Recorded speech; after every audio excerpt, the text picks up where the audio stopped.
Thanks for staying with us here on Prime Morning. It's time for us to get into News Flash. It's proudly brought to you by Franco Trading Enterprise, Still Phones, Papa Fie. And this morning we're getting very interactive. Don't forget to send your messages to us. We're streaming live on Facebook. Our WhatsApp line is very active as well. And we're looking at two major issues. Before that, we'll check out the front page of the various newspapers that we have here on the show. I've got my guest seated, and so we're going to get into it. But Franco Trading Enterprise is asking you to do the best thing that you would ever do for yourself in terms of getting gadgets in your homes. Now, don't forget that if you want to change your phones, if you want to actually buy a new one, it's Franco Trading Enterprise. And we've got iPhone, we've got Samsung, we've got Nokia. You can buy any of that from us. Don't forget that any accessory you buy, you have 40% discount that we're giving to you. And that's pretty simple. All you have to do is to walk into any of our branches and you're good to go. Franco Trading Enterprise is also asking you to get your refrigerators from us. We've got CCTV cameras that can help you monitor your homes and offices when you're not around. And you can do so anytime, anywhere, right on your phone.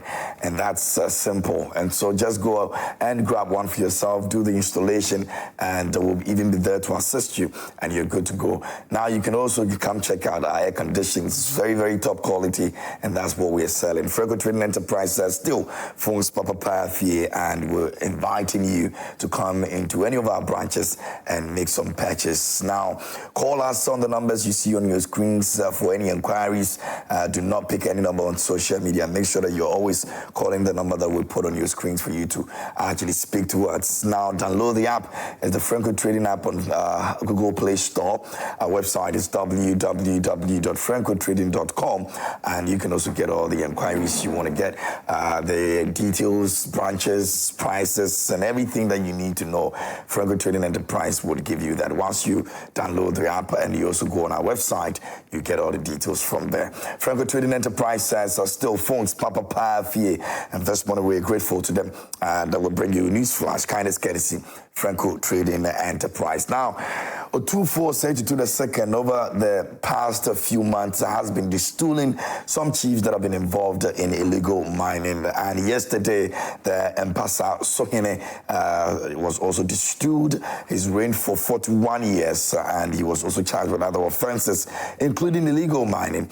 And we're going to be looking at that now. Is the fight against the illegal mining ever going to end? What's the role of chiefs in terms of this? And what Otufo said it was done, should it be something that we have to be commending and making sure that almost every time we get to have chiefs who are not contributing well to their community or taking off their seats. We'll be looking at that conversation here on the show. You can send your messages to us. Now, today happens to be the day the budget will be read for 2025. The Minister of Finance, Dr. Asantehene, is getting ready by this time, but he's indicated that he's going to be moving or increasing the school feeding from one city's 50 pesos to 2 Ghana cedis. Is that enough to sustain these children in terms of making them eat healthy foods? We're going to be looking at that conversation as well. In his conversation over the weekend on X, he made this statement. And so we'll be looking at that also as he presents the budget today as something that will definitely bring to an end the issue of school feeding when it comes to the free SHS. That conversation is also coming up. So you can also share with us your thoughts on our social media page, and you can also do so on our WhatsApp line as well. All right, let's get it going. But let me introduce my guest in the studio. And then we'll move on to the newspapers, the front page, and then we'll get into our substantive issues this morning. And sitting very, pretty, let me put it this way, because this morning, it looks very, very pretty. Yeah. Honorable Timothy Tabuade, I want to remiss join us this morning, as always, former MP for Busa North. How are you doing? I'm doing well by His grace. We thank God for His mercies and favors this morning. That once again we are at your pleasure and the pleasure of the Ghanaian people as we delve into the matters. Let me say good morning to our viewers out there, to my family and to all the loved ones who are watching us this morning. We want them to follow the conversations, especially from this week, because this is the week that, or today is the day that the budget will be I read. This is our first budget. It's very important because more often than not, people have rights to say, hey, you've been in power, what are you doing? Yep. But they should also bear in mind that the 2 months or so that we've been in power, we were using the budget that was presented by the MPP government for the first quarter of the year, which is legal though. So whatever that we did was emanating from such budgets. We did well by maintaining a lot of our promises, the 120 days promises. We are going to assure people that the budget today is going to blow the minds of the Ghanaian people. For the first time in the history of this country, this budget is going to reset every institution and brings respite to a lot of people who have been under pressure because of enormous taxes that has been imposed on the people of this country and because of the debt overhang, almost killing every sector. So when you see the word we said, reset, it's a divine word. We are really resetting. If you look at the SONA address, the independent, celebrations address, you look at the National Economic Dialogue, what went there, you would have no doubt to agree that the best word for this going forward is to reset every institution so that we can bring the needed changes that will benefit the people. You see a budget that is going to cut down a lot on expenditure, budget tax rationalization and realignment to ensure that we give the people of this country the best, because we can't fail them. We just cannot fail the people of this country. We don't even have to get there. Yeah. I'm just giving you the tone so that, because there's a whole sector. No, I agree. Okay. I'm even making reference to the failing the masses, because it's not something that we have no option. Yes. And you know, Keynes, though Keynes is like school children. You know, when just as they did a couple of months They did a couple of months ago. Ours will even be worse. Absolutely. Yeah, so when you don't get the foundation well, but I can assure people that from the briefings that we've gotten and what, not go into detail, you see, the taxes will go. Our promise to the people, that covenant between the people of Ghana and NDC will be held unshakably. And we would ensure that it is done for the best of the people of this country. Absolutely. Been under for too long. They should look forward to a budget from 10 o'clock. People should tune in. In any case, we will do a recap of what we met. Because the people want to know, the critical thing is that people want to know the true state, adding to what the president said, with figure data and so on. That will be discussed on the floor of Parliament, you understand? So we would tell the people of this country, the finance minister is not going to hide anything. It will be blowing the colossal amount, the malfeasance, and the frightening expenditure they did. Some of them are equivalent to suicidal. We'll get there. We'll get there. And you we'll see get there. that funds have been taken from one area. Billions of Ghana cedis. Billions. Okay, let me finish with the front page of the newspapers, and then we'll get to that conversation. But you can also send your thoughts to us this morning. Let us know what you think about the budget presentation today. What are you expecting? You can send that to us a bit later.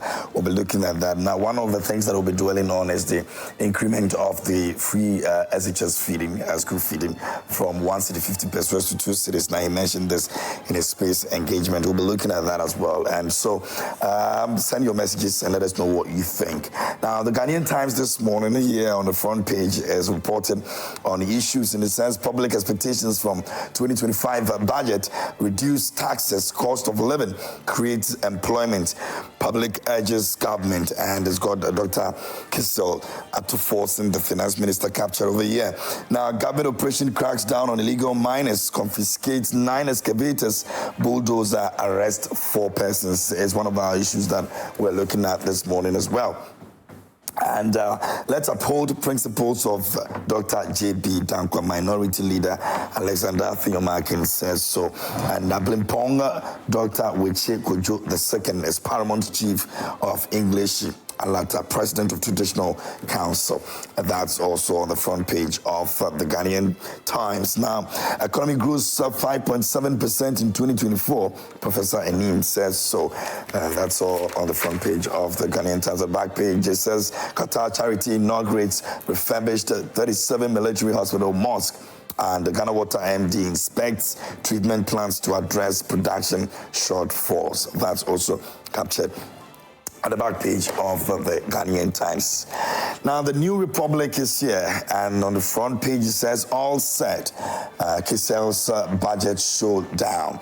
Betting e-levy, COVID taxes, yank for Mahama reforms. And away from that, Maslock launches groundbreaking support scheme for female farmers. That's also captured on the front page of the New Republic. 2025 budget boldly embraces revenue growth and fiscal prudence. And Ghana must build economic shock absorbers, says Professor Gachi. That's on the front page of the New Republic. All right, so once you get a copy, you can read all details on that. Away from that, GTA CEO addresses a viral video of alleged extortion by tour guide. That's also on the front page of The Catalyst. The Catalyst this morning is reporting on that issue. I've also seen Wood Maya also post that on social media as well. When you go to the Arts Center, there are some people, especially in Jamestown as well, there are some individuals that are extorting money from individuals. And so that issue has been addressed by the GTA CEO, the Ghana Tourism Authority CEO. And the big story over there says it's time for lasting peace to prevail. President Mahama to Boko and other conflict areas. And Mahama scores high mask. And so also on the front page of the Catalyst. Mahama on Good Neighbor Lines tour of West Africa. That's also captured on the front page. No retreat, no surrender. Lands Minister to Galamsey campaigns. All right, so looks like a bold decision to fight the Galamsey issue. And we'll be looking at that also and what traditional rulers are also doing with regards to that. Otumfuo yesterday destools another chief of the Mpasaasohene, number 2. And we'll look at that issue as well. Now, the Economic Times this morning says that the BOG starts sweeping policy reforms and the 2025 budget tax policies dominates discussions. And that's the Economic Times this morning. Another issue says, the economist says T-bill rates, that's Treasury bill rates decline, could incentivize commercial banks. So that's also captured on the front page of Economic Times this morning. And that will be pretty much what we have for the newspapers. We're going to move on to our major issues here on News Flash. Don't forget you can join us and send your messages to us. Our WhatsApp line is active. We're streaming live on Facebook, so you can also send your messages over there, and we'll be reading them here on the show. Thank you so much for joining us this morning here on the show. Now let's move on. We'll start off with our Asantehene issue. Now, the Asantehene 24722, the second as destools Nana Amofa Chumesi, the second chief of Mpasaasohene, Mpasaasohene number 2 in the Ashanti region over multiple allegations, including his involvement in illegal mining activities. Now, other allegations also include his questionable royal lineage and a lack of oversight and accountability to his community and traditional leaders. Now, the chief, who has reigned for 41 years, was found guilty after he appeared before the Asantehene Kumasi Traditional Council at the Manshia Palace over the allegations. The central issue surrounding his destoolement was his involvement in illegal mining activities in the Mpasaasohene community, which has led to the destruction of water bodies. The Asantehene emphasized that the chief's actions violated the values of customs, emphasizing that traditional leaders have the responsibility to uphold the law and protect the land.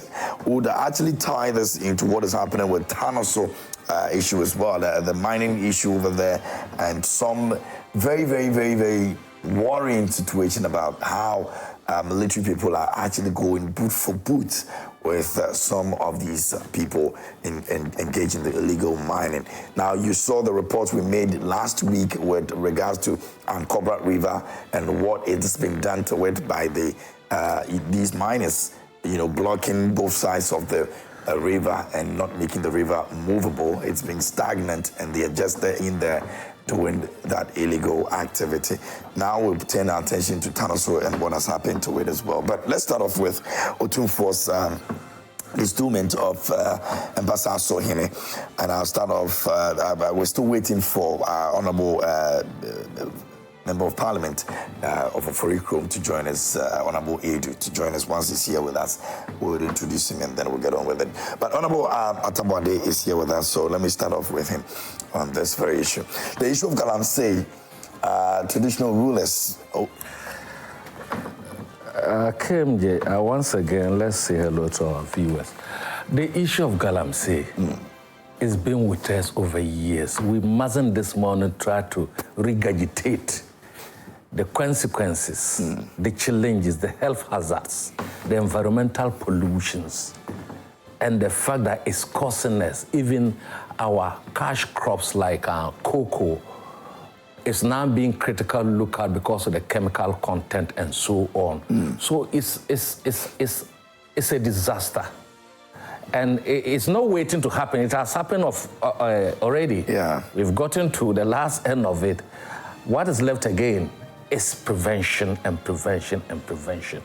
And I think we must commend Otumfuo for taking such a bold step. It is not easy for an overlord to destool a chief that has been there for 40 years.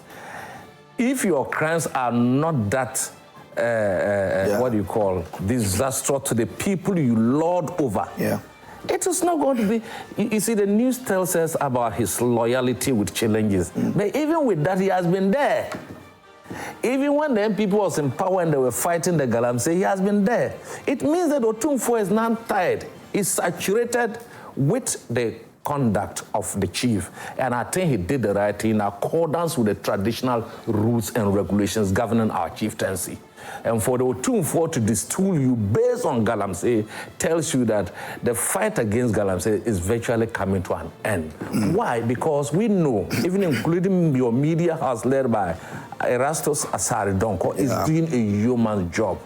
He's like a policeman policing the whole country. We have to commend him for that and for the fact that from time to time he gives us snapshots as to where the fight, so that we can monitor and check. Remember also that Galamsey, one of the biggest issues that we talked about, Galamsey was an issue that took a center stage in our campaigns. And I can say, without equivocation, that it was one of the issues that led to the total demise of the MPP. So for us in the NDC and under John Dramani Mahama and his able ministers, including all of us, is that we are not going to let down the people of this country. The waters must be blue again. And how do we do that? We need constant information. We need constant policing to ensure that those who have in the past be brought to book. You know, when you want to stop crime, you first of all ensure that those who were kingpins in that crime years back are brought to book, just in the immediate years, so that when the punishment is exacted on them, which is punitive, then would-be crime committers will use that as a guide so that they do not go back into it. You understand? And we would need a fight. Everybody should just hate Galamsey, not because it is not giving jobs, it's not giving money to people, but the damage to all of us who are not even involved in it for the benefit of the few is too much for us. So the Otumfuo has done that. We also expect, I know our Minister for Defense now, Dr. Omanebo, he's a meticulous guy. If he puts his eye onto an issue, he's going to do it. And I know the Minister for Lands and Environment, Science and so on, Amabua is equally fighting it. And I've seen the work that has been done by our young regional minister in Asante region, who is doing so well. And Otumfuo has given him all his backings to go all out and hunt down all these people and bring them to book. We are not going to see a situation where we would get heavy-duty machineries there and bend them. They have other uses. In any case, the drip machines that we bought, they are equally the same thing like what is being used at the Galamsey area. So why do we have to bend them? You seize them so that owners will see that their machines are being put to use for the people of this country and not to the money that they were going to get from it. So they fear that they may return to the sites again. No, it's gone. No. Certainly you are fighting a gang that has a well-rehearsed agenda. They mutate. They move from one area to other. They use all manner of people. It's a crime scene. It can be compared to Al Capone. Al Capone was a Sicilian mafia who entered the United States of America and made the United States a crime-infested area. He even bought the judges, bought the federal police. So you could not arrest him easily. That is, you can compare what is happening to our forest reserves, to the people of this country, as the crimes of Al Capone, who entered a Sicilian mafia, who destroyed the people of the United States. But finally, he was nipped in the bud, arrested, jailed, and his crime ring was completely dismantled, never to rise again, up to today. They find themselves doing other legitimate jobs, not falling into the crime and not falling into the mafia work they were doing. So the goal distance, and especially if you want to fight such a crime that brings so much money and wealth, the first thing you must do in your government is to disable every appointee who, even if there are information that is linked to them, disable the fellow completely. And when you do that, and it shows that you are fighting your own home, you are fighting your children. People are saying, hey, this man is a serious man. Let us be careful. Is that what the government has done? Yes, the government would have to do that. You even heard Bagwe saying that he would expose any member of parliament should he hear that you are involved in activities or your activities are related to Galamsey. You have to. There's no way. We can't deceive the people of this country. The people are wide awake. And for me, I would not want to see any of the government appointees that will fought power for getting himself in Galamsey. If the Otumfuo can destool his own chief of 40 years standing, why can't we remove an MP whose contract to the people of this country is 4 years, or a minister is 4 years, and so on, all government, especially those dotted around the Galamsey areas, you understand? It's a menace that we cannot, because it has gotten to international levels. The environments are completely damaged. The health consequences are dire. The risk of life and property and even agriculture is completely in a mess. So to reset this country, we are not only resetting in the economic sector, we are resetting in the environment, the gold mining areas, to ensure that we bring sanity to that. Again, we are not saying that people who are licensed, who are small-scale miners, should not do their way, but they must be properly demarcated and shown where to do. You know, the essence is that if you are licensed and I'm licensed, they can track me and say, team, you were given probably 20 acres of land to do this. We've gone there with inspector, have seen that you are not doing what you are expected to do, and your license can be revoked, or whatever that you would have done that would cause or affront the laws of this country, you'll be taken on. So for me, I think the Otumfuo has done well. Let's collective. It's not a fight that will be left for one people. But the major thing is not to get your appointees involved. That message must be clear, and I know the President has sent that message clear. The Speaker of Parliament has sent it clear to his members of Parliament. The Executive are clear. MMDCs who are going to be in areas of gold mining know that it's a no-going area. Regional ministers are to supervise, and the security agencies involved, the youth there. It's a big fight, but we'll get over it. I know we'll stop it. We would completely stop it, especially in the rivers and in the forest areas. It must completely be stopped. Then we have to do that to ensure that people do not get up daily. Look at the water shortages. I think I call one of the rivers where it is so thick that it cannot. How do we live like that? No. Even people living in desert areas have clean waters to drink. How much more we do in an area that we have a lot of water? We cannot take because a group of people decide to go in and then mine illegally and to destroy all of us, our lives. The literature on it is replete all over. You do not, excuse me to say, even if you are blind, you can feel it. If you cannot feel it, you can even touch it and so on. So for me, it's an area that I think the government is not going to spare. We know what it did to the government of the MPP, and if we are not going to joke with it because the people are monitoring, even from day one, they are criticizing us. Do you think they are going to spare us in terms of the Galamsey? No. But you were talking about the Tano River. Yeah, we'll go to that. Let me introduce Honorable who has just joined us here. Honorable Michael Christie Edu has joined us this morning as well, MP4 for Ikum, and he's very much ready for this morning budget as well. Yeah. How is it? How's your weekend? Very well. I returned from the constituency yesterday. Oh, okay. Prepared for what's going to happen today. He's been saying a lot of things about what's going to happen today, yes, but we'll get it out. I was actually following him. I think he's mixing the budget with Sona. Because I overheard him saying there's been a lot of pilferation and a whole lot of things. I'm not missing because the point is the budget has captured the Sona. Today the budget is going to present what the government is going to do over the year. Yeah. And it might interest our viewers to know. Good morning to your viewers and the good people of Ofuricom listening to me this morning. You go home every weekend? Almost every weekend or bi-weekly, yes. Yeah. That's a lot of work. That's a lot of work. I think we do this in the north. It's part of the work. We cannot do that. No, you don't want to have issues with your constituency now. You cannot go to Sanoma every weekend, even not monthly. So the budget is going to present the government's plan and business for the year. And maybe even getting to the end of the year, they might bring a supplementary mid-year or something. Budget or something.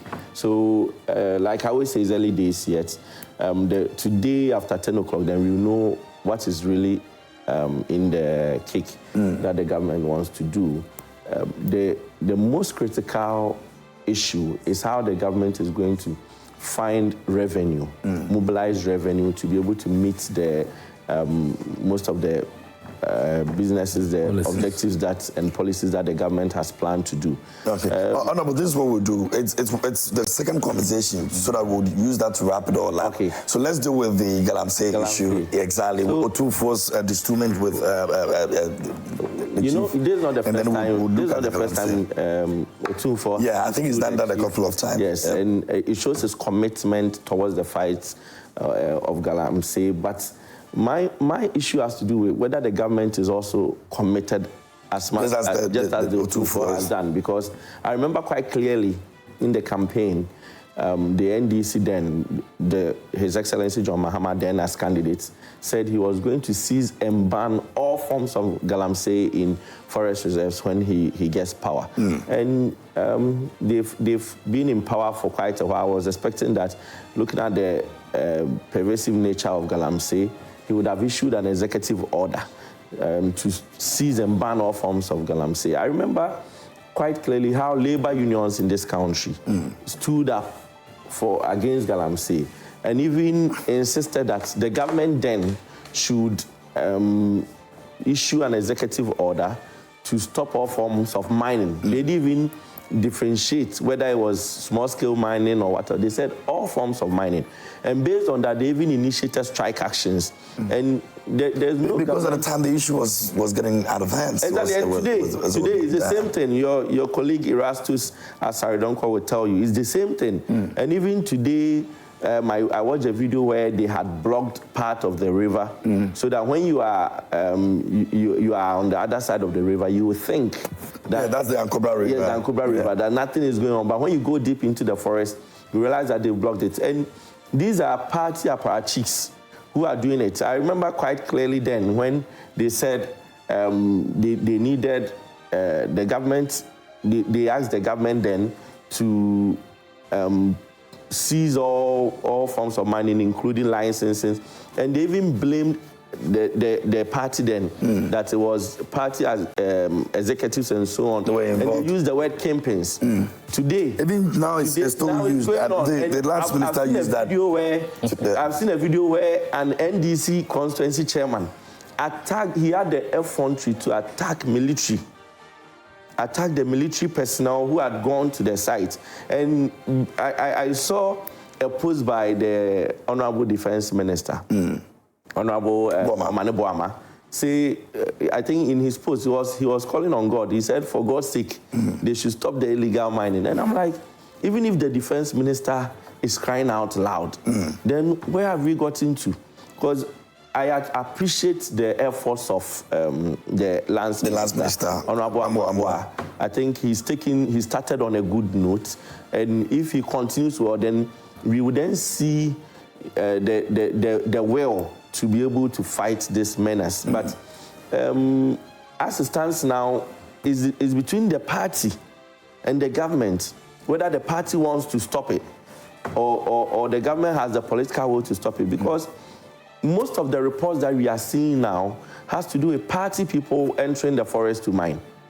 And when it gets to that point, it becomes so difficult to fight it, because the party that brought you into power, you start to fight that same party, you will realize that apathy will start to grow down there, and they will start to fight back. And that is what will determine whether the government has the political will and is ready to stop it. But I was expecting that the president will issue an executive order to stop all forms of galamsey, as he promised. Then we will see that he's taking the bull by the horn and he's ready to fight the galamsey. But this piecemeal approach that they are doing, this was the same thing that Nana Akufo-Addo government started. It's not early days yet. Sending military to go and seize excavators. But they made some progress with that, Honorable. But we've been doing this for the past 8 years. Seizing like some evaded. In the past 8 years, they seized more than 200 excavators. And where did we get? Is it not one of the ways to go about this? Go to Adenta, where excavators not parked in Adenta for a long time. They seize excavators and the people continue to buy excavators. I was expecting pragmatic solutions that will end this thing. Like banning them, just like the previous government did? I've always maintained that I don't believe in banning excavators. It could be used for other purposes. Once government seizes it, it becomes government property.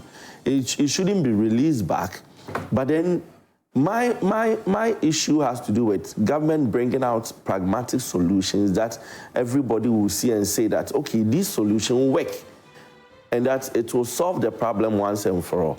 But then the old ways where we go and seize excavators and there's no proper communication to the effect of banning and seizing currently all forms, the illegal mining going on, it sends us back. It sends us back. I sometimes sympathize with Erastus. Look at the work the gentleman has put in. And we continue to seize excavators and do the old things. You realize that it will get to a point after you seize and you've left the forest, the people will find their way back into the forest.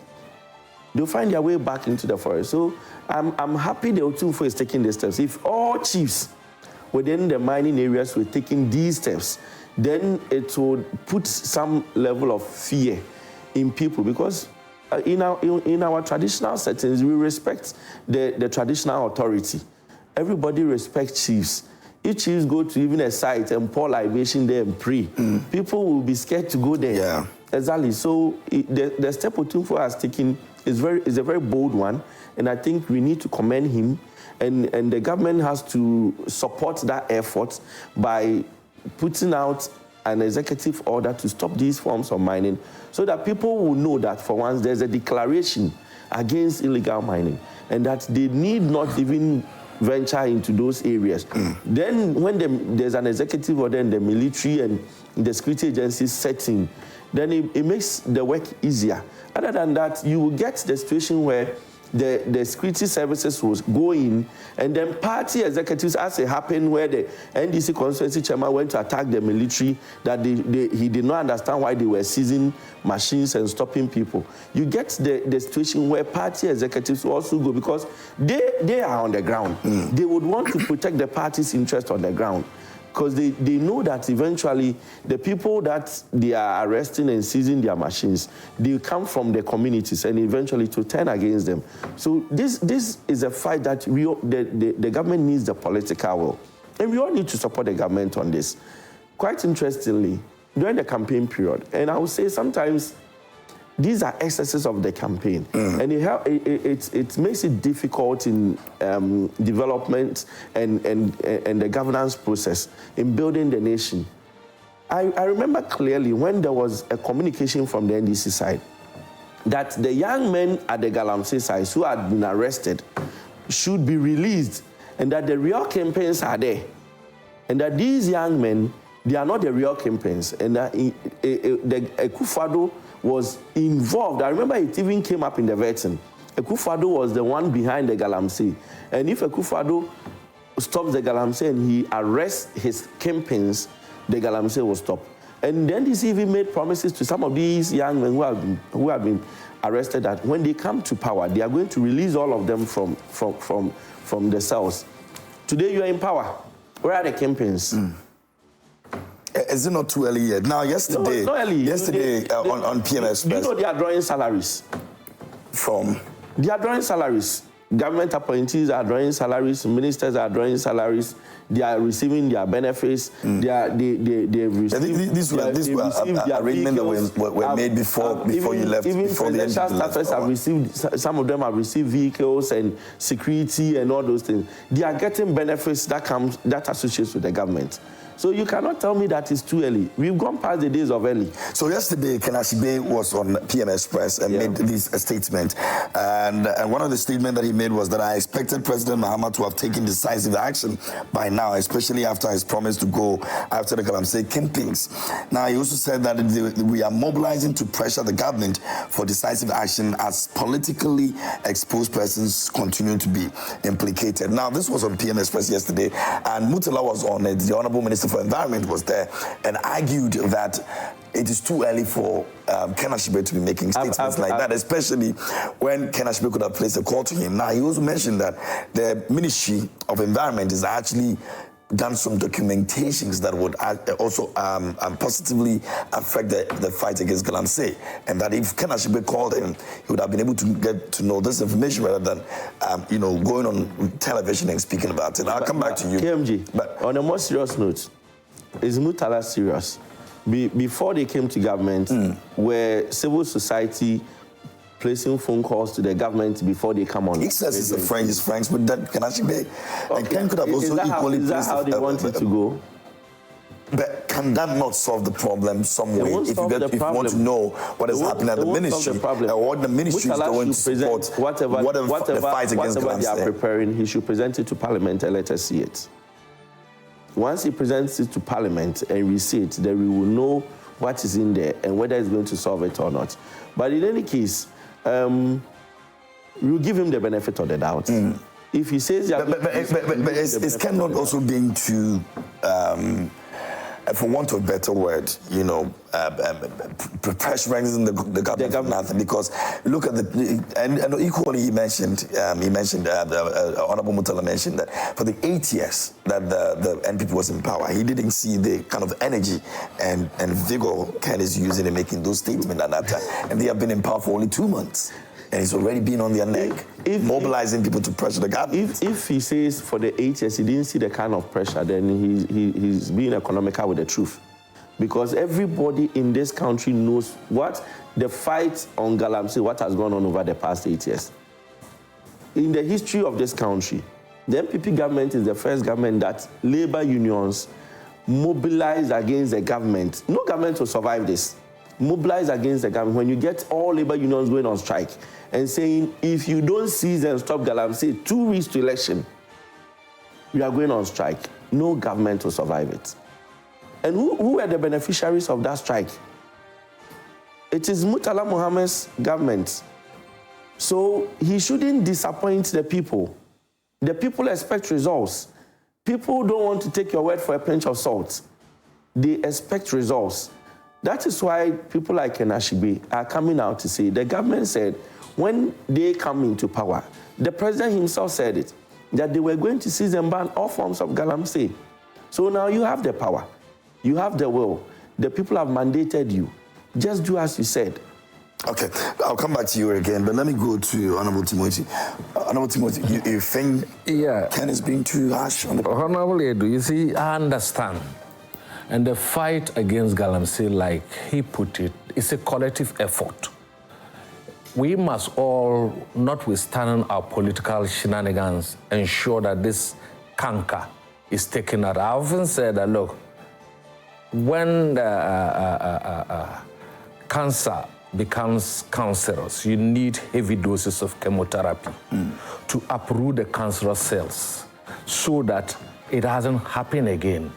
And I acknowledge the fact that, yes, sometimes it's difficult to fight your own people when they are engaged in crimes.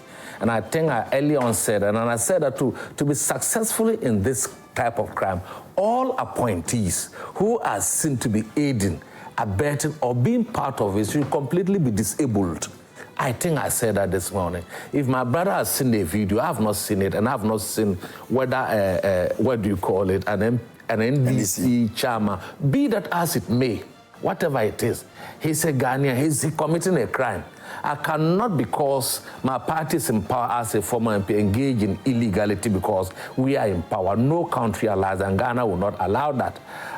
He acknowledged that, yes, when they were in power, some of the appointees were part of this. So it becomes very difficult. And I said it here that if we can fight this, let us fight our own first. You must tackle your own first. If you don't tackle your party people, from the constituency through even the polling station executives, including appointees in the executive, be they in the legislature or the executive, then the fight will be difficult. It's like you are caning other parents' children for crime committed about the case, and you are leaving your own kid who is rotten.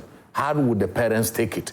I agree, we need a collective, we need information sharing, we need intelligence, we need a community. We must engage the community. First of all, if there's no community engagement in this fight, we'll lose it. If the community begin to play honky-ponky game with the law enforcers, we are going to have a very big, I told you how they mutate. They'll jump from this, like my brother was saying this morning, that they blocked a river. So if you are not careful, intelligence has not been, you think that aspect was nothing going. That is where the mother of all Galamsey will be going. It doesn't benefit me as an NDC. Neither does it benefit the 32 or 33 million people of Ghanaians in this country, including the Galamseya himself. That Galamseya himself, it's not beneficial to him because when the waters are polluted, his relatives are going to be part of it. I agree that the president needs to, but like you said, it's early days here. We are just less than 3 months. Pragmatic measures are being taken. Not everything that you must get these policies tested behind the scenes and enacted before you are brought out. If you do it hastily, the crime people are intelligent. They will get counter maneuvers to ensure that they outwit you. And in order not to be outwitted, looking at the nature of Galamsey, you must get these things behind the scenes, policies tested. I think the major meeting that the president had cabinet, I think it was last week, Friday, was it Thursday, the major one with the cabinet. And Galamsey is one of the major things. And I know he's been meeting them. And I know John Dramani Mahama, His Excellency, this is not his first time being in power. He would want to go out good name. At least to say that even if he cannot irrigate, he's the one who has fought it to the best of his ability. And I know it's not going to be lost out on him at all. All of us are sitting. I will not see Galamseyers who are NDC kingpins and think that I'll hide. No, I have to say, because we've just taken over power. I don't want us to lose power because what sent our opponents out is what is facing us frontally. The opponent believes that you're not doing anything. No, but I think that they are rushing. You see, I've seen most of the MPP rushing to just compare immediately. Say that, oh, we are doing... No, they should hasten slowly, my brother, and all of them. Including even my brother saying this morning, they are taking, they've been paid, which is not true. He knows very well that it's not true that they are taking their salary. But that arrangement was made. That arrangement was made. Even you, your salary is not, you are not yet taking your salary. Your salary, Parliament, I'm not in government. No. These are organs of, no. When it comes to the don't let me go there because they will tell us that when we go on to the committee of the whole and something in our interest, we don't let the public be there. In any case, taken from the consolidated fund. But if you are working, you must take your salary and so on. But for me, I agree that he has passed some policies. They are good. He has passed that the president must issue an executive order and ensure that we tighten it. It's a good call. And I also think that, like he said, it should be a fight for all of us. I think that these are good points that we cannot run away. And if indeed we want to fight, that is the way we must go. The president must be seen. Look, sometimes some area, you see the president visiting the area to see exactly what is happening. And that alone can ginger you up to quadruple your processes and your policies and tighten the noose and everything. So I agree with that. I was looking at the tunnel. Yeah. You see, and that is the issue. The issue is even more of our rivers and the forest. You know, I keep telling something here, my brother. I said, look, even the colonial government that came to exploit us of our resources did not destroy our water bodies. They did not destroy our forest. In fact, they gave us forest reserves and parks and gardens and so on. Why are we being so wicked to ourselves? What sort of money at all do you want from the river that will save the man and save even we the innocent ones too?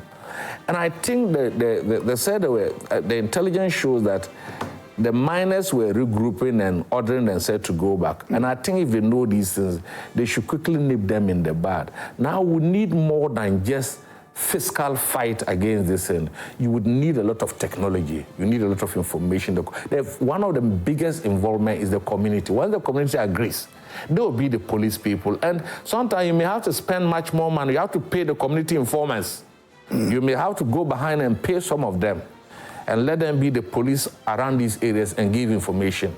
That is one of the biggest solutions you can get. You get the youth, they get the youth leaders involved. If it will mean quarterly, you give them some to go around, something, they would be able to. That would be another work, because these people won't take that money but for once and say they want to snatch from someone elsewhere. Who probably will be bringing them more money from Galamsey. Yes, but you know the consequences of those monies.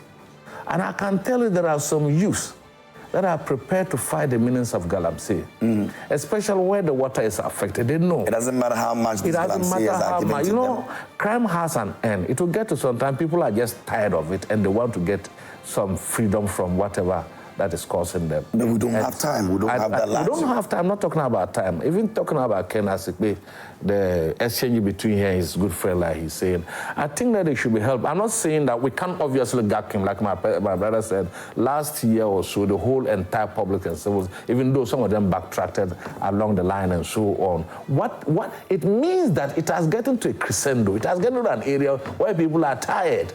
It has gotten to an area where civil society, all of us must be part of this fight. And I would want to see punishment from my president or the executive to our own NDC people who will be involved in that fight. Once they are punished, when they are put before the law, it will tell people that, hey, if the man is punishing his children, then ours will be serious.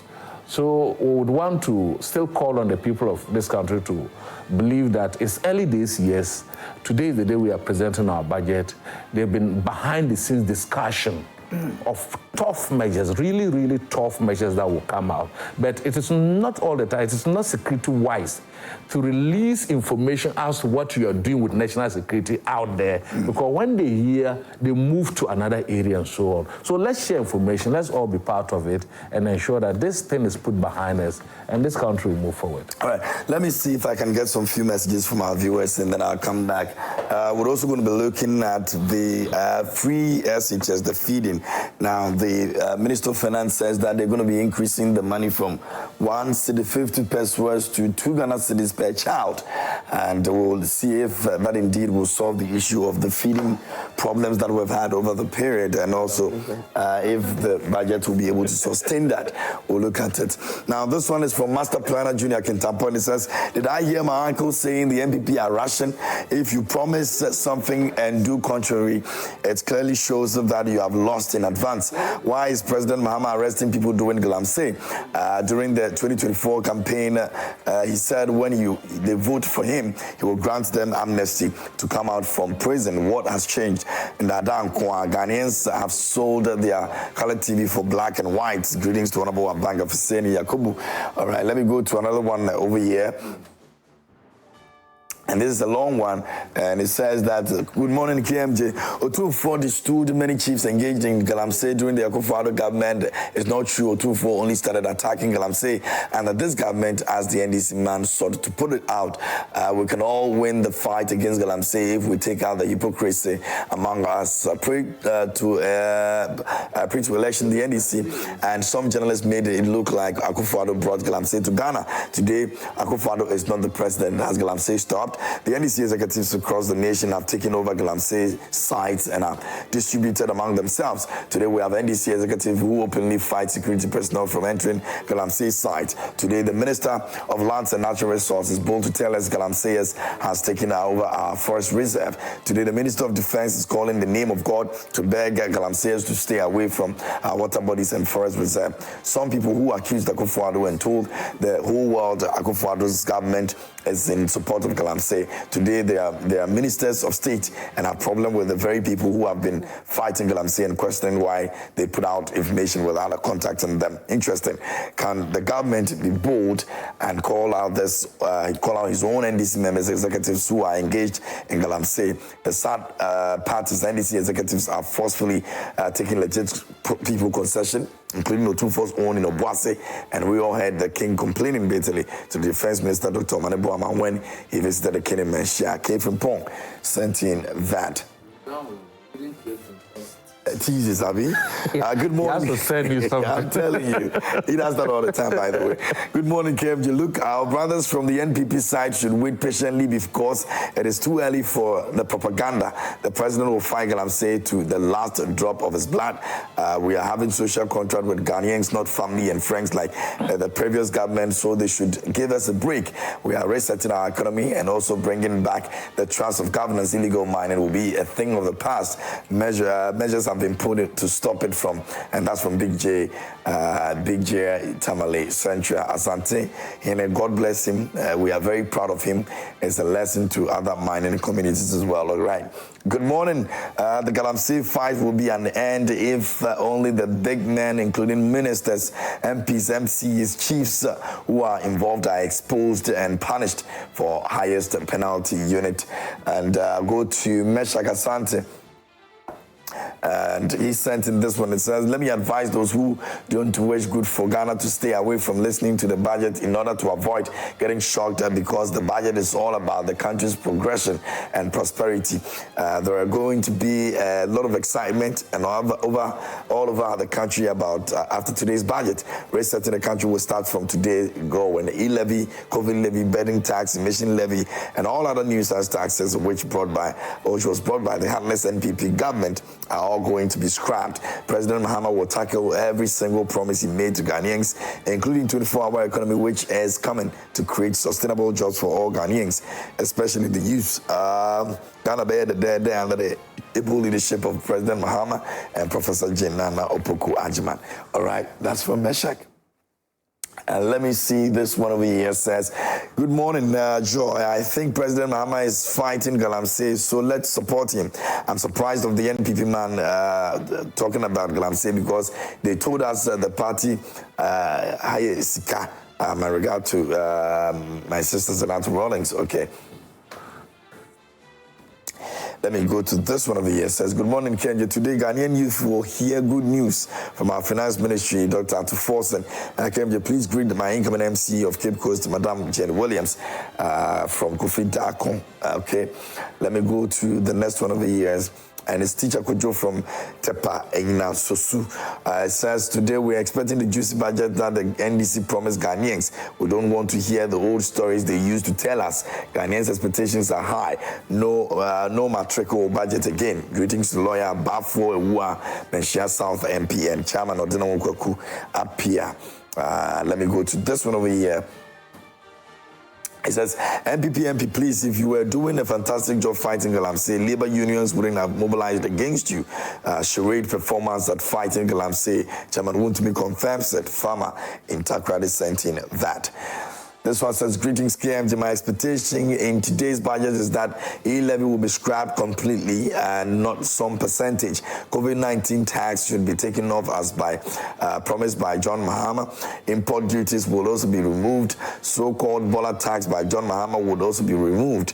The almighty betting tax should be removed completely and not some percentage. After removing all that, they should make sure Kinky will be sold at 1 Ghana cedis all sizes, because we are resetting the economy. Cars and spare parts prices should also be reduced drastically. Above all, petroleum prices should also be reduced drastically. And that's from Nana Inaguna Sueju. All right, let me go to this one. It says, good morning, Kenya. Please tell the NPP man that it's not the same yet until the excavators develops wings and fly like it used to happen in their era. The strategy the NDC is using towards Galamsey is different from the strategy they used. The NPP strategy was to alert them, we are coming for you, but the NDC goes straight without noise and take them by surprise. Master Rahman, Tuna Sola, Tuna Kalba sent in that. Mustabato in Asawasi says, I essentially agree with the suggestion to ban all sort of mining and cancel all the mining licenses in the system. However, our expectations for today's budget is high, especially given the economic hardships Ghanaians have endured under past government. We have confidence that the President Mohammed's administration will deliver much needed economic relief. Okay. Let me go to this one. It says, good morning, KMJ. The issues of Galamsey can only be stopped if we all put politics aside, or else we should forget it. If party executives can attack men in uniform who are there to prevent Galamsey without any political will in fighting Galamsey, KMJ, we must forget the fight against Galamsey, as we will be fighting a lost battle, okay? Akosi Garba from Tamale says, when will the NDC government going to ban all manner of mining in Ghana? If you're Ghanaian and you are full of hope for the NDC to ban all kinds of mining in Ghana, as they said in opposition, you will soon be disappointed. However, Ghanaians are expecting the finance minister to reduce the following items as they promised in opposition: cement, a tin of milk, a ball of kinky, fuel prices, transport prices, electricity tariffs. Ghanaians are expecting a total reduction of prices of goods and services in Ghana. My regards to Dr. Mahmoud Baumia. Okay. This one says, good morning, KMJ. It is rather unfortunate that people who attacked the previous government about illegal mining today have gotten an appointment and decided to remain quiet because their mouths are full. I have regretted voting for the NDC. Mark from Telensi. Already? Already. Kismet says, this is Honorable Kismet Shubekwai. I wholeheartedly support the bold decision by Asantehene II to destool the Mpasaasohene for his involvement in illegal mining in Galamsey. This move sends a strong message that our traditional leaders will no longer tolerate the destruction of our environment and natural resources. As a concerned citizen, I believe that Galamsey is a menace that threatens the very foundation of our nation's future. It's heartbreaking to see our rivers, forests, and lands being ravaged by irresponsible mining practices. Asantehene's leadership on this issue is a testament to his commitment to protecting the environment and upholding the values of our traditional institutions. Okay. Another one of you says, good morning, KMJ. The Asantehene's approach to tackling the Galamsey menace is a beacon of hope in the fight against this devastating issue. His bold stance serves as a shining example for the government to follow. It's imperative that the government takes a cue from the Asantehene's leadership and cracks down on Galamsey with renewed vigor. Ministers and government appointees found to be involved in Galamsey or related activities must face swift and severe consequences. Anything less would be a betrayal of the public's trust. It's time for the government to demonstrate its commitment to ending Galamsey. The fight against Galamsey requires a multifaceted approach involving not just the government, but also traditional leaders, society, civil society, and the general public. By working together, we can restore our environment, protect our natural resources, and build a brighter future for all Ghanaians. And that's Timothy Anabila from Bechem. And more of your messages. Good morning, KMJ, and your guest, KMJ. Today is the happiest day in my life because we are ready to hear the budget that is going to be a game changer in our life. Budget of hope for the unemployed youth, the poor, the market women, the farmer, and the budget for risk setting our great nation. KMJ, can you actually see the kind of wonderful, honest, truthful, competent men that His Excellency has appointed to help him manage, send the country to where we are are all expecting. The likes of Haruna Idris, to force in a black wire, etc., is an indication that our government is ready for business. KMJ, I would also like to use your good platform to appeal to His Excellency to turn his good eyes on our MP from Miom, Alhaji Misbah, so that he can develop our constituency and also keep the seats safe for the great NDC. So Mani Hamza sent in that, okay, those are some of the messages you have sent this morning. I would like to hear some more from you, so please continue to send them. You can also do so on Facebook. We're streaming live on Facebook, so you can send your messages there, and I'll read them in a couple of minutes, all right? Okay, so, interesting things happening. But let's move on and talk about what we are going to experience today. It looks like almost everybody is excited about the budget. I don't know about the Honorable. You don't feel the same way about the way other people are feeling. Some people are making the budget look like it's the best that we would ever have. In fact, the finance minister actually said that it's called the economic recovery budget. And we should be very excited about that. Now, they're also hoping that they increase the school feeding, which has been a big issue, from 1 cedi 50 pesos to 2 Ghana cedis per child. Yeah. Isn't that welcoming news? No, it's welcoming news. I think the women who have been working with the school feeding, they've been advocating for the increment for a while now. So this is welcoming news. It's not much. I believe the government can do more, but half a loaf is better than none. At the end of the day, the 2 cedi will go to improve the gains of the school feeding and also improve the quality of the food that is given to the children. Because at the end of the day, the women who are also cooking, they do it for the profit too. Yeah. The profit motivation is there. So if the amount is small, imagine giving 1 cedi 50 pesos to cook, and then the person is also taking profit out of it. It means at the end of the day, almost 1 cedi is going into the feeding, or even less, depending on who the caterer is. So increasing it to 2 cedi is welcoming news. Is good. And where we've got into looking at the inflationary figures and all that, it's good that we do this to motivate the women who are into the school feeding and the various caterers, as well as also give the children the quality food that they need to attract them into. You know, the purpose of the school feeding was to attract the children in the basic schools into school. During ex-President Kufuor's period, it was a way that after we brought out the NHAs and all these policies, before we brought out the NHAs, we realized that school enrollment in the basic was very low. So we needed to increase school enrollment. And research showed that most of the children will not go to school because they do not even have one meal to even take in a day. And a child cannot go to school and learn on an empty stomach. Yeah. Based on these findings, we initiated a school feeding to attract a lot of students into school and make basic education, especially in the hinterlands, attractive. And it served this purpose, is increased enrollment, and I believe increasing the amount is a good call. But today I'm expecting more in the budget. I'm expecting more in the budget because those major taxes. Those major taxes, the emission taxes.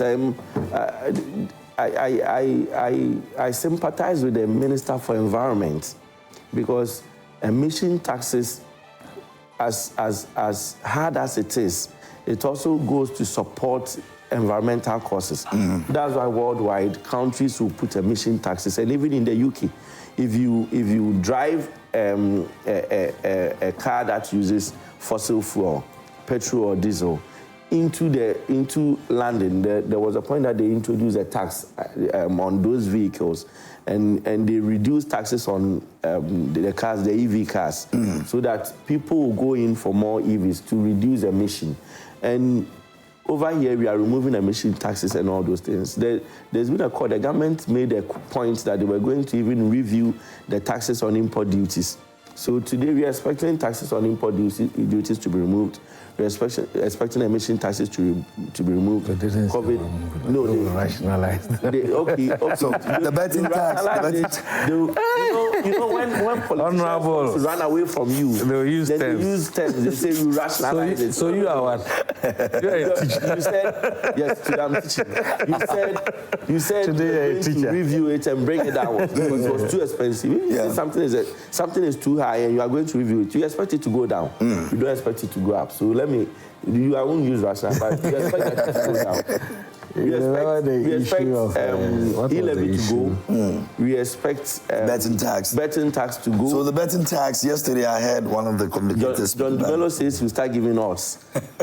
Start what? But the tax on that is going to be the wins. When you win, that's when because they're not removing the entire tax. According to what I heard yesterday, then it's not the entire tax. People are not going to win anymore. Well, so over the past years, the accumulated amount from betting e-levy and COVID tax and betting tax, I think it's about 6 billion. 6.9 or so, almost 7 billion. After 2021, the government realized that there was a deficit in the revenues. I think they were expecting a revenue of about 111 billion, and they got about 67 billion. So there was a shortfall of about 40-something billion. And that was what brought the whole idea of bringing these taxes, COVID levy, e-levy, and so on, to show up. And initially, the e-levy was supposed to be 1.75, based on the assumption that mobile money transactions had hit almost 150 billion plus.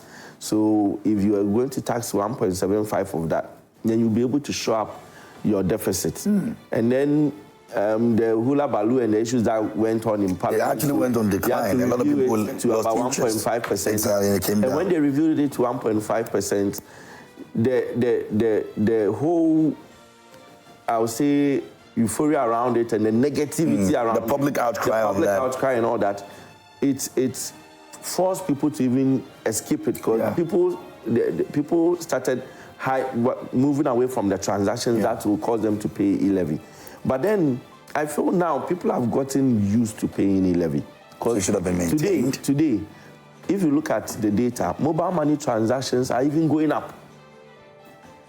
Mobile money transactions are going up. People have so the Ghanaians understand why they have to pay that now. When taxes come, the initial stages is difficult to accept, but later people get used to it, and people have gotten used to e-levy. Now people pay.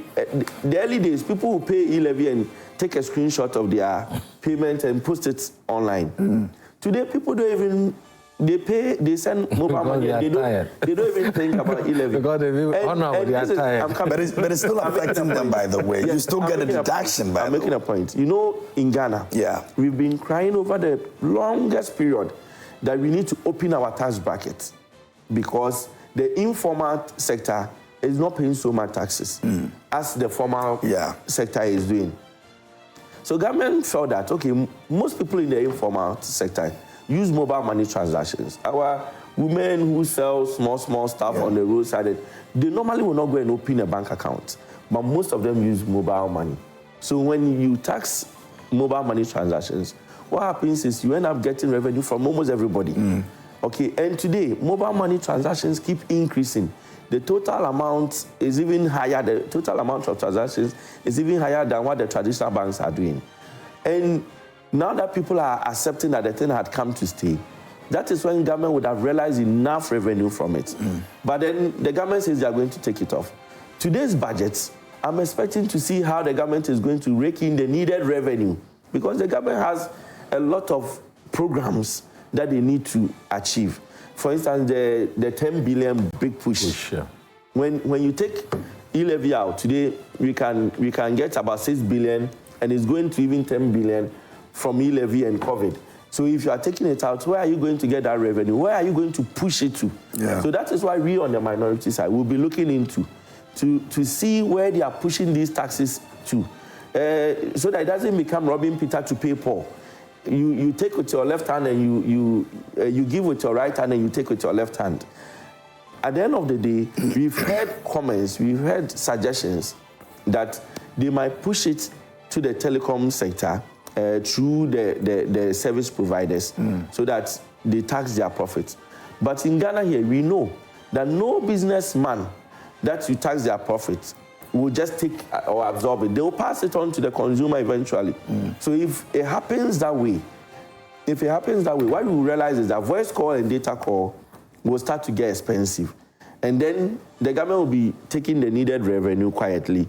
We will feel e-levy is gone, but then they'll find a way to get it back. I've also heard that they might also push some to the minerals, the mining sector, so that they tax the various mining companies on their income or their profits. We don't know the structure that they are going to do these things to be able to earn the needed revenue. We've heard that they mentioned quite often, even the Minister for Finance has said that there's going to be austerity measures where they will cut some expenditure. Today we expect to see how much expenditure they are going to cut to make room for some of the shortcomings so that they will be able to fulfill their promises. They promised in their manifesto that they were going to give first-year students free education in the university, tertiary institutions. We expect that this first budget will present that. We also expect that the various roads infrastructure that is going on this budget will have some allocation so that they continue them and be able to finish them, like the Temamoto Way of Anko project that is going on, and the Kumase bypasses that are going on, the Winneba Road, Akosombo Road, and all those roads. We're expecting that the budget to capture it. We're also expecting that the budget will capture some amounts for the Agenda 111 completion. Quite interestingly, the Minister of Health has been going around showing the projects. I'm happy that he's doing that, even though he's saying that it wasn't operationalized. I'm happy. I'm even happy with the semantics he's using. Before the election, it was clear in Ghana that Agenda 111 was nowhere to be found. When you measure Agenda 111, they ask you, where is it? It's nowhere. Today, at least the minister can visit Agenda 111 projects and show the buildings on national TV. It's very good. And I call on the government that at least they should find some space so that they can complete them, then Ghanaians can get the benefit of it. They also mentioned the issues with the energy sector. And that I feel that is a very great concern, because the debt within the energy sector has been coming and going. When John Mahama was leaving office, he left a debt of about 2.5 billion. And based on that, they created the ESLA, which was going to look for the needed revenue to be able to clear that debt. And another was able to manage it and left the same 2.5 billion. But quite interestingly, normally our brothers on the other side will say, what did you use the ESLA for? What they don't know is that when we came to office, most of the creditors who had credited the institutions that we were owing in the energy sector, they were demanding payments. So we had to issue an ESLA bond to pay off the creditors. And as and when the ESLA inflows were coming, we were using it to pay and the ESLA bond. But then there is debt also apart from the ESLA. The ESLA revenues come from when you and I repay our electricity. But then there's also this take or pay contracts that were done by them.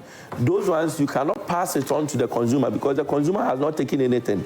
It is just based on contractual agreements that you are paying these monies. And these take or pay agreements, they are debts that we had to pay. And we've been paying all these debts over the years, the last 8 years. So you left a debt of 2.5 billion, we've come to meet the same debt. You shouldn't cry that the energy sector has collapsed, because even with those debts, we kept the light on. Even after leaving us with take or pay agreements, we paid and we left the lights on. They should keep the lights on and then show in the budget how they are going to solve these issues, because we have the enough generation capacity. What we don't have is enough revenue to be able to pay. I'm for the point that ECG should be well managed so that their expenses come down, so that they can raise more revenue and do proper collection. Because now we have a lot of good distribution setups. The past government invested in a lot of distribution setups, and also I remember quite clearly, even if you get to the UGMC, behind the UGMC, they set up a station there and all that. These are investments done in the power sector, which is going to contribute to the power sector. And I'm expecting that today's budget will capture proper investments in the power sector, but not adding up to the capacity. Anything that adds up to the capacity will be resisted, because that will mean that instead of finding fuel to power our plants so that we get electricity.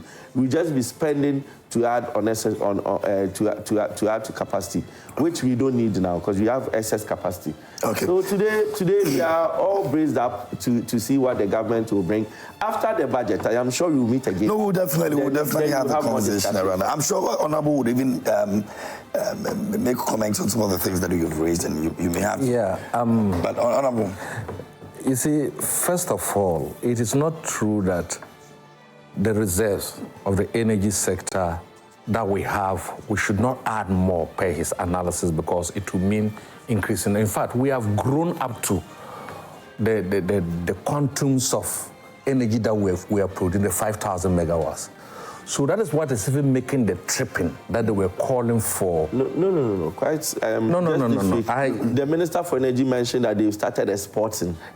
Look, about 300 megawatts. No. We have more than 5,000 megawatts. Our current demand capacity is about 4,000 megawatts. So it's not up to 5,000. We have excess of about 1,600 megawatts.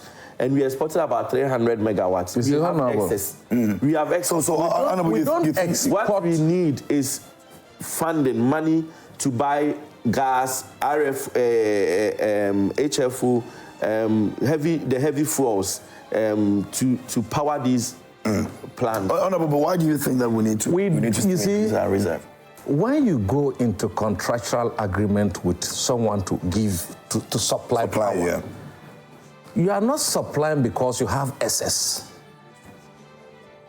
You meet your contractual obligations because you were supplying them because you had access, you have excess. So when it comes to the fact that you are tired, you don't distort them because they were also relying on you for that.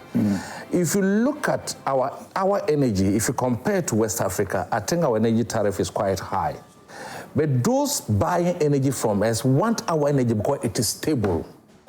If Nigeria begin to produce energy that is stable, that is reliable, probably they may shift. So that is our advantage. So we've grown over the 5,000 megawatt. That is what is explaining the current tripping that they call it doomsaw. And my brother, I agree. Look, I like his analysis, but your fears will be taken care of. I like it, I must say it. Also know that there's so much waste in the energy. Look at ECG.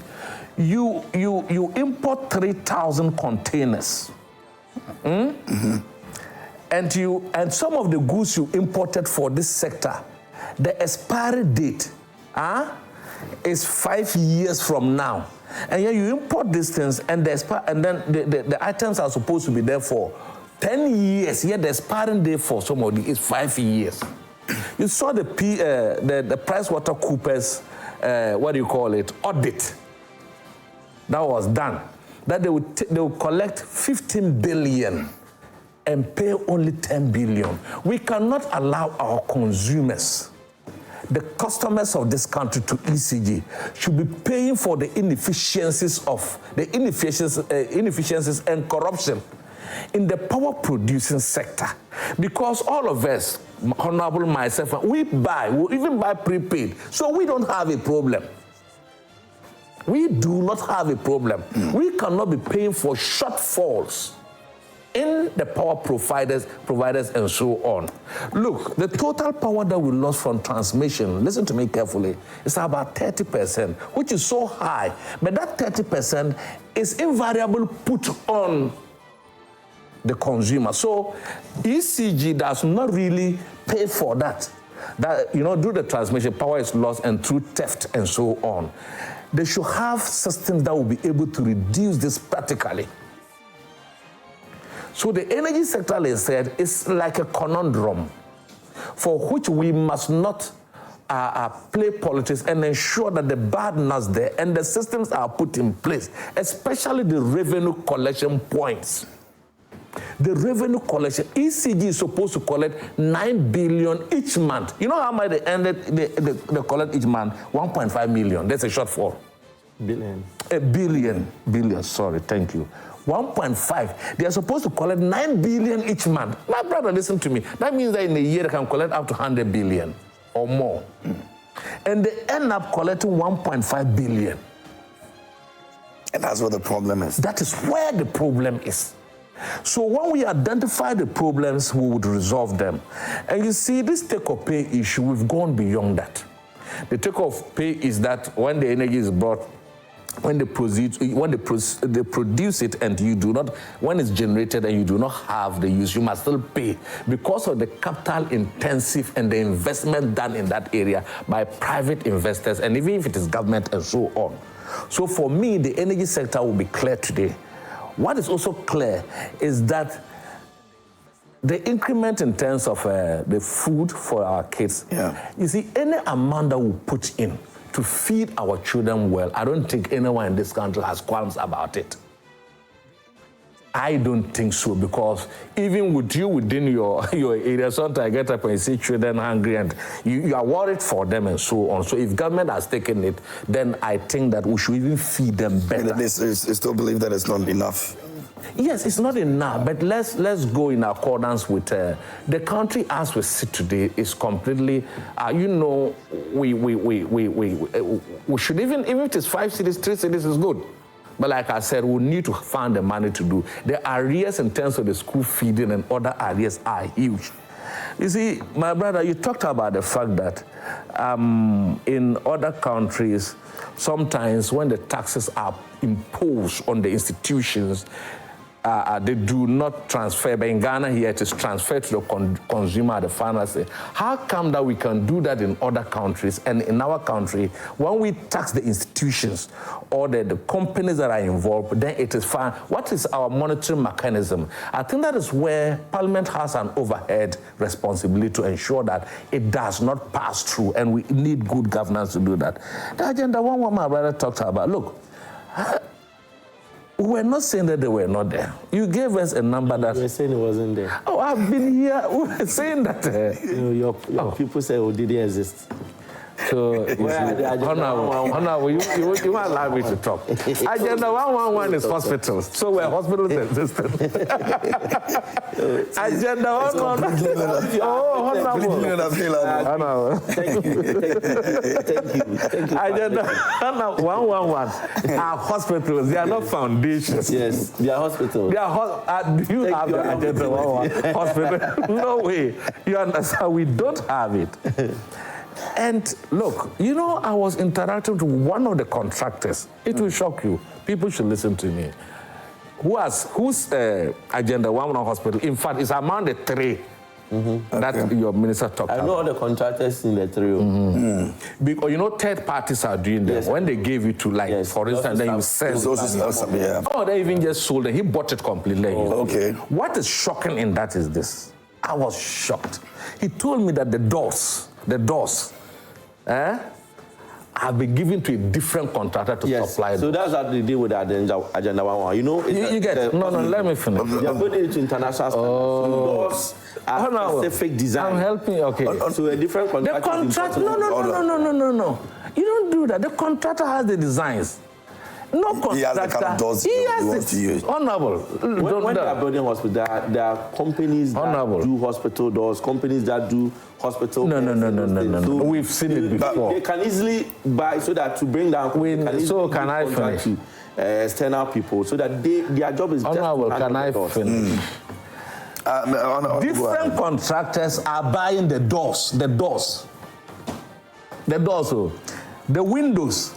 Another contractor, the locks. For another person. You must buy from another supplier. One contractor. This is what the person told you. But that is even he agrees. So it's not about contracting. It's not a sub. Oh, honorable, listen. You don't rush. It's not news. It's not. Don't rush. You know how's the project? You know, the contract is this. You are given a contract to build Agenda 1 at the cost of $17 million. So it comes with the doors. 16. It comes with the doors. That is how contracts comes with everything. Yeah. So if you decide that you want to let another person, but you have the contract. That aspect has been sequestered, has been given to another fellow. It means different window doors. It means 4 contractors are on one project. If they leave it to the contractor to go and purchase, one contractor will go to Turkey, one contractor will go to Europe, that's not it. Like that. So what they contracts so honorable. All the doors it means that goes to one contractor to supply all doors. Because, at a different cost? Wouldn't you at a different cost? No, the same thing. So it's the same standard for all the hospitals. No. For I went there and the contractor told me that the person supplying the doors, you got the issue. You got the issue. Yes. The issue not I brought it. Yes. The public must know. And he wants to address the one you're saying. Look, we are building the Bank of Ghana. I have one in your constituency. I have one in my constituency. You are building the Bank of Ghana building. So let's do it this way. We are building the Bank of Ghana building. We built the... Do you want to go there? Oh, my God. I'm coming. Would you allow me to talk? We've put up contracts across this country, be it the Bank of Ghana, the Rich Hospital and whatnot. The contractor that has been given the contract, the specifications, the quality of material to use, and these are also supervised by the local supervising agencies. So whether you are buying from Turkey, from China, it's not the matter. It's a matter. No, my brother. I've never seen one contract to build a hospital. We have built before. We built the Dodowa Hospital. We built and I've been telling you that I was on the health committee for the expansion of the Rich Hospital and the Legon one. EGMC. Then you give the same contract, the same building. The doors are for a different contractor. The windows, a different contractor. The locks that you must lock, you must open and lock.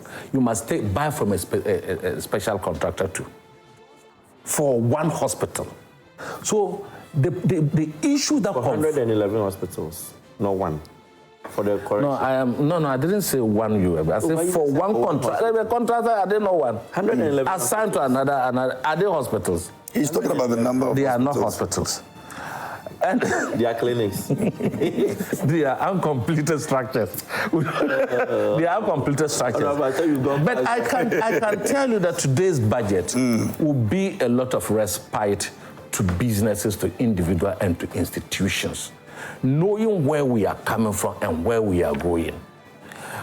We've had budget briefing before today. I am not going to go to the day because I will be putting out the cart before, before the horse.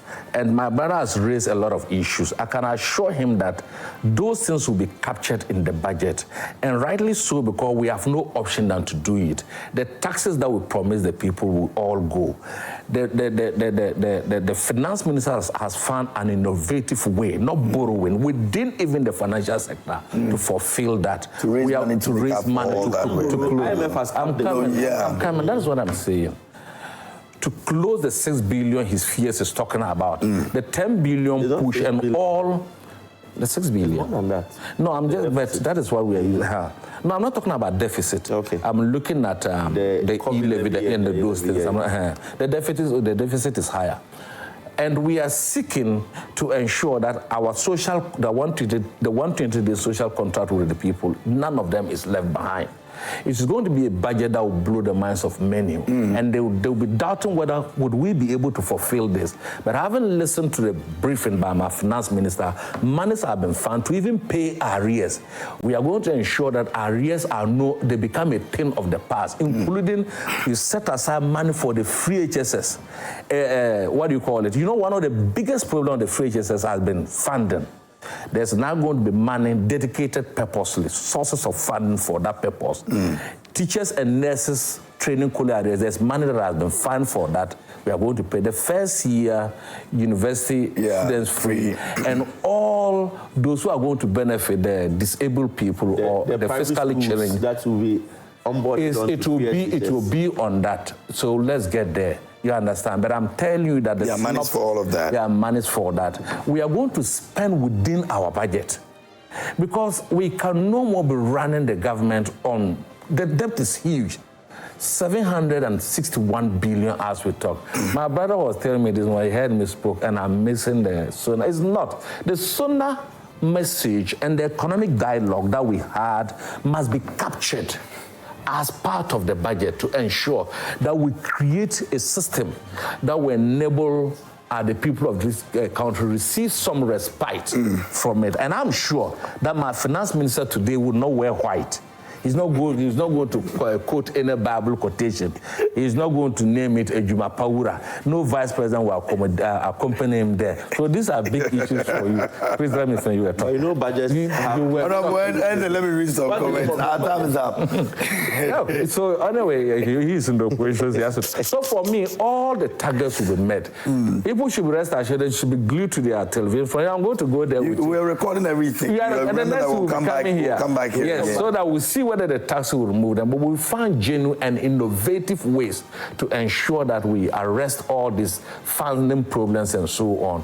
His fears are okay because when you look at his fears, looking at where we've come to and the fact that you cannot borrow as we used to borrow and so on, he would question that the big push and other things, looking at the fact that we are going to cut all the time. But I can assure you and the listening public that this is going to be a mind-blowing budget. It's going to be a budget that mind-blowing. Yeah, for the first, and you know what? He's repeated that twice. No, and you know what? Oh no, and you know what? It's even, sometimes I was telling a friend, and that he had been posted as a CEO to one of the institutions, and that when he had challenges, I said, look, when there are challenges, and then you are able to bring the institution from ashes to blossom, that makes you a good leader.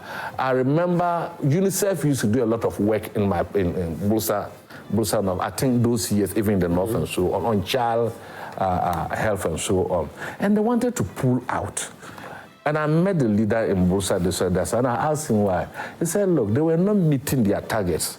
So, but what made them to stay was that Rollins told them that, no, it is exactly why they have to be there. Because they are not meeting their targets, they must be there to ensure they meet their target, to defeat that purpose. And I think that with the way some of the institutions have been run down, if you're a CEO or you're a Minister of Finance, now is the time for you to make your name, to be able to ensure that in as much as there's no so much, you made big out of the little that you want. And the people of this country will, at the end of the day, be the best beneficiaries of today's budget. Okay. And I'll call my brother that the debate, when it comes, support the budget and let's move forward. Let me budget. Right now you have the numbers. So whether we support or not, you... but the beauty of it is not just numbers, the quality of the debate. That is it. It's not just numbers. This one says, how many Ghanaians will even get electric power to listen to the budget statement? Dumso left to right. Dumso budget. Danko Dada. Government. Come on. Timothy says, good morning, Kevin. Asantehene's approach to tackling the Galamsey menace is a beacon. Okay, I think I've done this on Facebook. Timothy wrote a long book for me. Master Planner says, did I hear my uncle saying that the NPP are rational? If you promise something and do contrary, it clearly shows that you have lost in advance. Why is President? Okay, I've done this one too on WhatsApp as well. Let me go to George Baffo. He says, Master Planner, okay, boss, can you be civilized for this? Okay, what's going on there? I think they have their own issues going on there. They try to deal with on Facebook. Osebo Sudua Akanta says, good morning, KMG. Ghanaians cried for change, and we have changed. We hope it's a positive change moving forward. On today's budget, we expect nothing but the implementation of the NDC manifesto promises and a strategy to brutally fight Galamsey. And yes, the issue of Galamsey is a very, very, very big issue. Everybody's looking forward to what is going to happen with that. Sami Boachi says the current government may face difficulties in combating Galamsey, a term used to describe illegal mining due to various factors. For instance, Kwaku Buahene was seen in a video encouraging people to vote for NDC, implying that they would be allowed to continue the activities. Moreover, a party chairman was seen interfering with efforts to stop Galamseyers, and President Mahama has not publicly commented on the issue. This raises concerns about the influence of party interest. I commend Otu for Galamsey, fight against Galamsey, for taking a bold action against Galamsey in regards to proposal. All right, so those are some of the messages that you've sent on Facebook for us this morning here on Newsflash, and that'll be all for today. Your parting comments, and then we go. KMJ, I have just as many Ghanaians. We are all expecting to hear good news from the budget. My honorable member mentioned that this is not this budget does not have any name, but Asantehene has already brought out a name for the budget. Oh, really? Yes. So is that what, economic recovery? I've forgotten. They've given it a name. I don't remember in the history of Ghana. Interestingly, none of the papers have reported that, but... and we are waiting to see the bag you come with. Is he actually going to come with a bag? Obviously. I said what I said. Why are you not asking? No wife. He's not going to wear. No Bible quotation. No Bible quotation. No Ejumawura or Ejumapa budget. No vice president accompanying. Okay. Be careful what you wish for. That is it. But it's going to be a budget that takes on the concerns. I think if the budget comes and it addresses a lot of the challenges, it will be welcomed in good faith. We are going to criticize constructively. We are not an opposition that seeks to hold the government to ransom. We've intimated that a couple of times, many times, that we are here to support the government to deliver. What we expect is that the government will do well with the people of Ghana and make sure that the things that they promise are done. But then, quite interestingly, they've consistently been saying that state institutions have been run down. I think there are positives and negatives, and maybe one of these days you should give us the opportunity. Yesterday, I made a post on Facebook where I had to respond to the deputy MD of TOR, where he made a comment that the previous government left a debt of about 570 million for TOR. But then if you go into TOR books, you realize that the debts that they have, it started from 2009, where they accumulated a debt of about $377 million. And the extra debt that the past government, the last 8 years added, was about 130-something million. That comes to the 500 and something million he's talking about. So you cannot put entirely all the debt of TOR on the past government. In any case, the Mahama Atamil's government even increased the debt from about $400,000 to about $300 and something million. And I have all the information. I have all the details of TOR debts. I've gone through their books over the years. I've taken the pains, taking the time to analyze it. And I believe, like he said, if you are appointed into any office, when you go there, you meet challenges. You might also meet opportunities. Just as today, Bust from a debt trading company, today Bust is a profitable company. For the past 3 years, they've been posting a lot of profits. I think last year they posted about $200 million profits. Last 2 years, about $300 million profits. So the new MD is going to take over a very strong institution, just like Ghana Publishing, the turnaround in Ghana Publishing and so on. There are institutions that have very positive strides. There are institutions that have legacy debts that you come and meet, you fight some, and then eventually you also incur some of the debts. Go take the bull by the horn. Don't go and make a lot of complaints. And just seem to be proactive, to be preferring very good solutions, and everybody will go along with you. So I'm encouraging all of them that Ghanaians have the patience.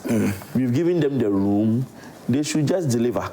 And maybe we will not put so much force on them. Maybe after 6 months, we'll come back to the table and see what... Very well. Thank you so much for joining us this morning. Honorable Michael Kwesiedu, MP for you are reading your budget today. We should be concentrating on the budget.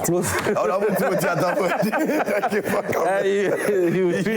If I were you, I would be concentrating on...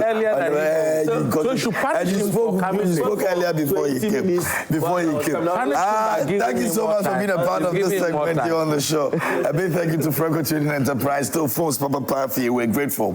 Please make sure that you go into the shop and call them on the numbers on your screens, and also go to our website www.francotrading.com and Google Play Store. You can get Franco Trading app also over there as well. Your CCTV cameras, your televisions, your air conditionings, your phones. Please buy them from Franco Trading Enterprise. Still phones, Papa Parfie.